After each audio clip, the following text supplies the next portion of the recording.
Hi everyone, I'm Anne and I'm a current Fulbright ETA/TAPiF English teaching assistant here in Marseille, France.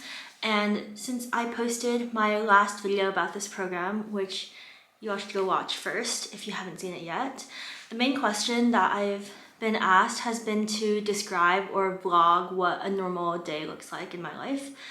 And though I'm not comfortable filming or posting content from the school that I teach at just due to privacy purposes, I would love to talk through what my daily schedule looks like, as well as talk a bit about what kinds of students I work with, what I'm doing with them.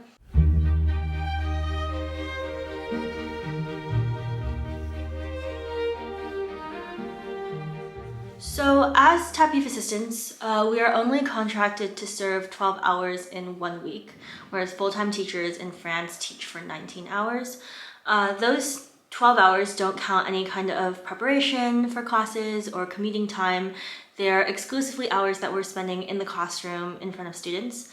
Normally, at least amongst all the assistants that I know, around 11 of those hours are spent in the classroom assisting with courses with other teachers at the school.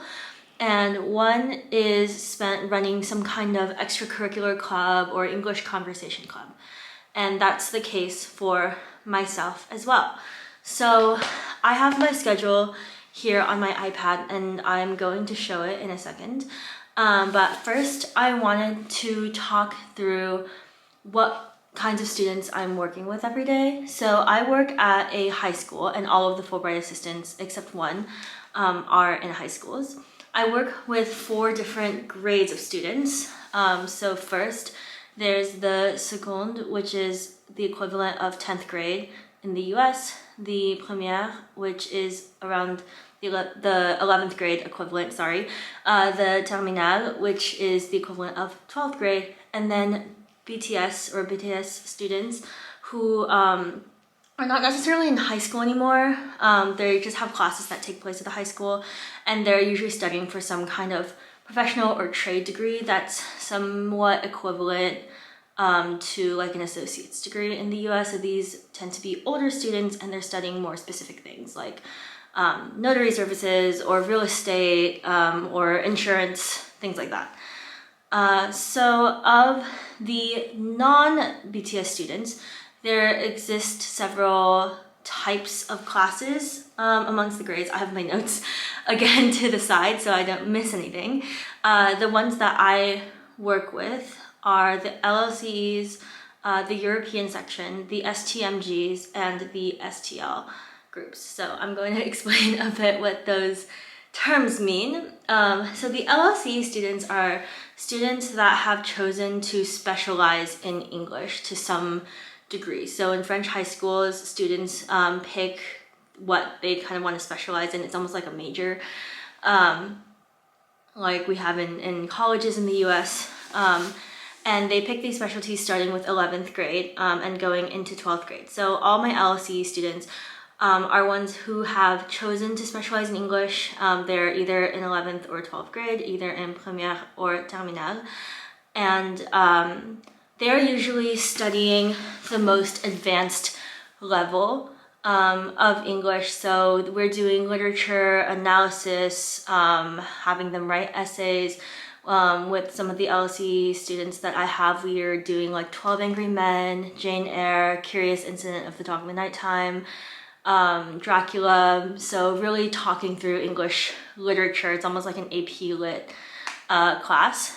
And then the European section are in kind of a normal English class. They tend to have the highest level of English and the most, I think they are most at ease with English because what European sections are in French high schools is just that they're not necessarily special. They can be specialized in anything else, but they take at least a portion of their classes in English. So they'll have like maybe math or science or history, non-English classes they're also taking in English.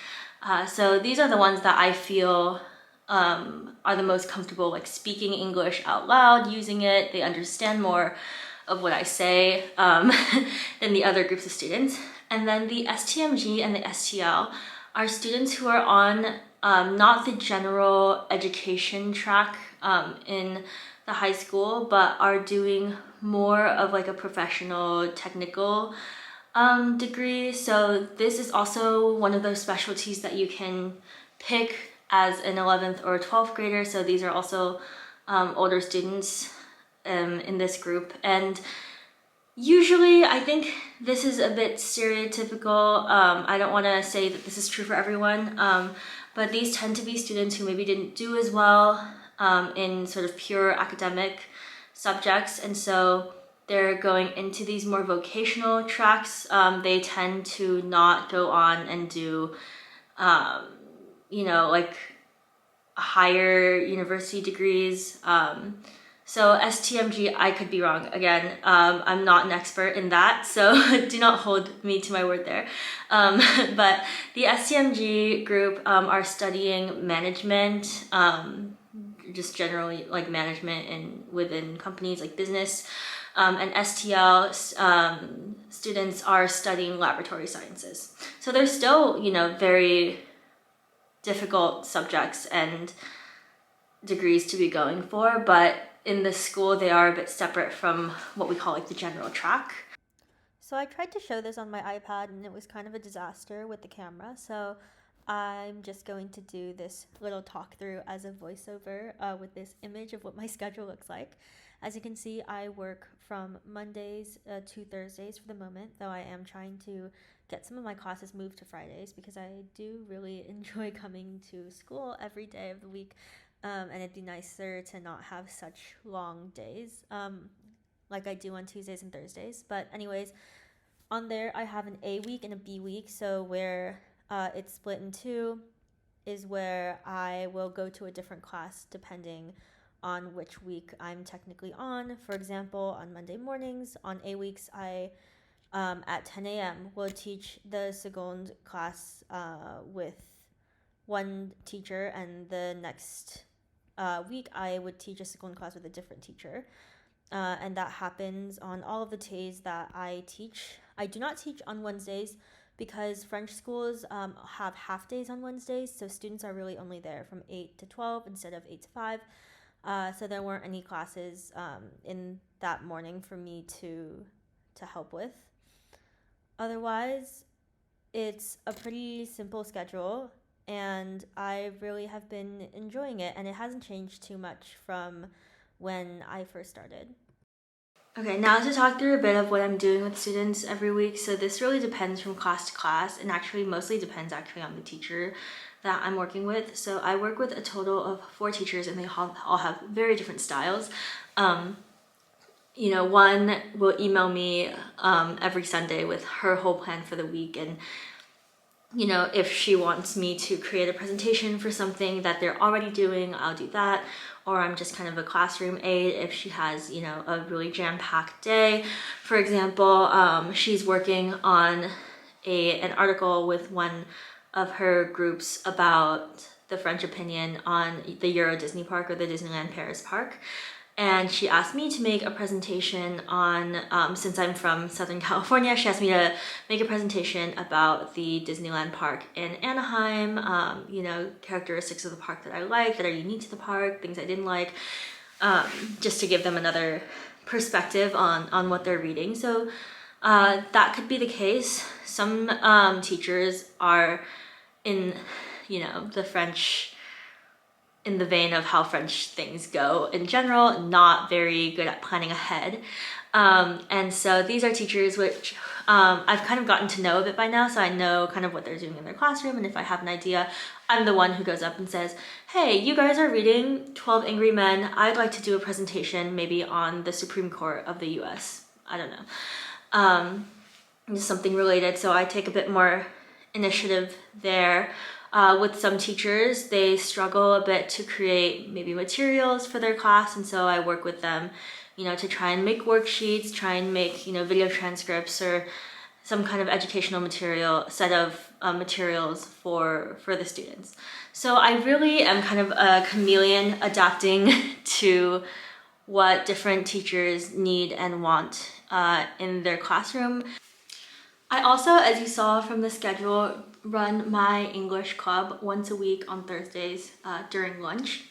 So this is an optional group that usually only the very, very either motivated or confident in speaking English students are coming to. So this is an hour that's unsupervised by any teacher, so it's much more laid back, much more casual of an environment, and I have full control over what we do during the lunch club, which is really nice. We're usually either just doing a simple, conversation table, and those talks can go on for the entire hour because these kids just really love to share everything about their lives, and I love it. We have played like card games. We've done like Pictionary, things like Taboo, a censored version of Cards Against Humanity, which has been really fun, Heads Up, fun things like that. During the holidays, I brought in sugar cookies and we kind of decorated them. So yeah, this is kind of just like a hodgepodge of whatever I have had the time to plan that week. And if I haven't planned something, we kind of just talk. And it's the same group of students every week usually. There's still a bit of a range of how confident they feel in speaking English, but I think it's a good balance of students who are really willing to just help each other out when others are having difficulties, and students who just are really motivated to learn English, which has not been the case, in the bigger classes. There are a lot of students who kind of just feel like they're being forced to be there, which they are, but a huge challenge of teaching the classes and working with the classes is just feeling like there's not a lot of enthusiasm coming from students at all. And so the clubs have been really refreshing to see that there is this group of students who really wants to be here as much as I do. Every day is truly different. Every single week is different.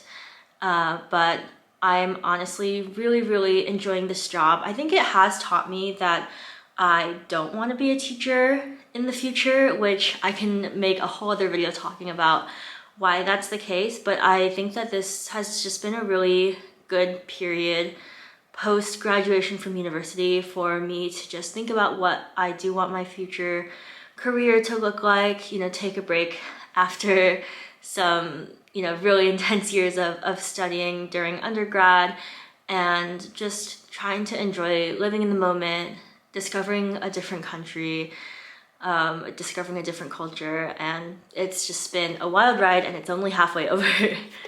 I hope this video was helpful to you in some way, especially now that TAPiF applications are out and people are applying. I hope this can be helpful to those applicants, or maybe people just thinking about doing either TAPiF or Fulbright in the future.